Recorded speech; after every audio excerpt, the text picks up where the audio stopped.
Hey guys, सबसे पहले आप सभी को हैप्पी मदर्स डे। इस मदर्स डे को और भी स्पेशल बनाइए हेलो ऐप के साथ और पार्टिसिपेट कीजिए सुपर मॉम चैलेंज में। बस पोस्ट कीजिए आपकी सुपर मॉम का फोटो एमवी फीचर के जरिए और दिखाइए सारी दुनिया को कि आपकी माँ सुपर मॉम है। तो देर किस बात की है, जाइए डाउनलोड कीजिए हेलो ऐप और शेयर करो आपकी feelings for your super mom with friends and family. एक दिन राधिका और उसकी सास को घर पर अकेले रहना पड़ गया था। तब विजय जाते जाते कहता है, सुनो, ताला लगा के सोना, अच्छे से खिड़की दरवाजे चेक कर लेना और मम्मी का बीपी भी चेक कर लेना। हाँ जी, कोई दिक्कत नहीं है। अब आप आराम से जाइए शादी में, मैं मम्मी जी का पूरा ख्याल रखूंगी। और अपना ख्याल भी रखना। हाँ जी, अपना भी रखूंगी। अब जाइए ना आप। थोड़ी देर बाद गांव में जीप पर लगे एक स्पीकर से अनाउंसमेंट होती है। जीप वाला आदमी कहता है, सुनिए सुनिए, गांव में चोरी होने की वारदातें काफी बढ़ गई है, इसलिए सावधानी बरतें। अपनी खिड़की दरवाजे सही से बंद कर लें। अरे राधिका, सुना तुमने? मुझे तो बड़ी घबराहट हो रही है। नहीं मम्मी जी, आप घबराइए मत, मैं हूं ना। मैंने सारे खिड़की दरवाजे बंद कर दिए हैं और कुछ भी होता है तो पुलिस का नंबर तो है ही मेरे पास। अच्छा, मेरी तो सांसें तेज चल रही है बेटा। एक तो ये विजय भी घर पर नहीं है। मम्मी जी, वो भी जल्दी ही आ जाएंगे, मेरी अभी फोन पर बात हुई थी। आप बस रिलैक्स रहिए। उधर दूसरी तरफ दो चोर रात में गांव में चोरी करने का प्लान बनाते हैं। दोनों सास बहू अकेली है उस घर में। अच्छे से पता लगाया नो?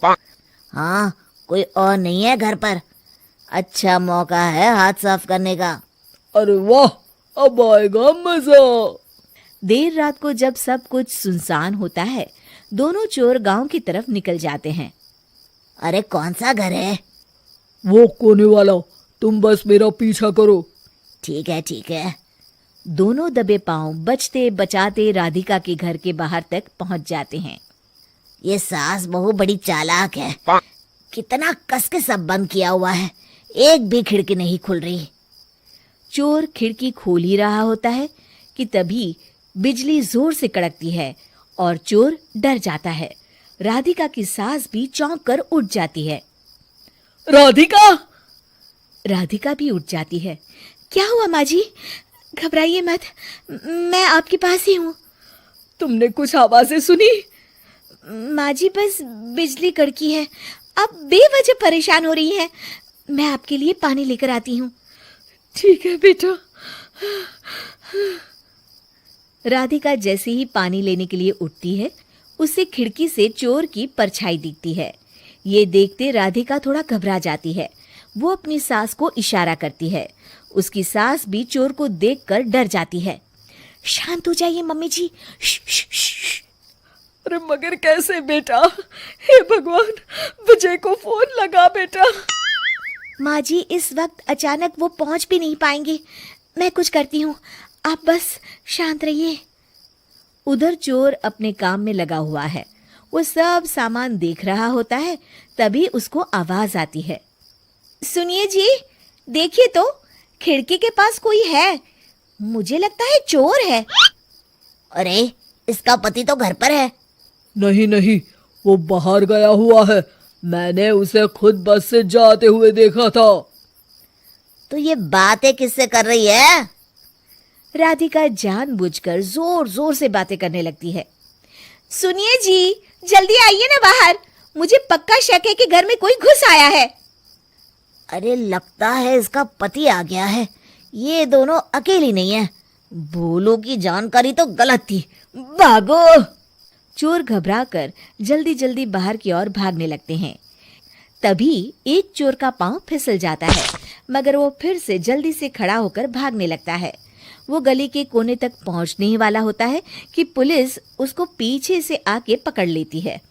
अरे रुको तो, किधर भाग रहे हो दोनों? कब से तुम दोनों की तलाश थी हमको? साहब, छोड़ दो हमको साहब। हमने कुछ नहीं किया। अच्छा, तो इतनी रात को क्या यहाँ जॉगिंग करने आए थे? हवलदार, दोनों को हथकड़ी लगाकर गाड़ी में बिठाओ। तभी पीछे से राधिका भी आ जाती है। मैम, आपने बड़ी बहादुरी दिखाई। अगर सभी आपके जैसे नीडर नागरिक हो तो कितना अच्छा हो। सर, आपको मेरी सासू माँ ने फोन किया था, उनका ही आइडिया था ये। हाँ, और चोर को डराने का आइडिया तो राधिका का था। बहुत ही समझदार और नीडर है मेरी बहू।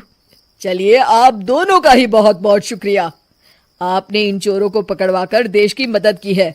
और हाँ, पुलिस स्टेशन आकर अपना इनाम जरूर से ले लीजिएगा।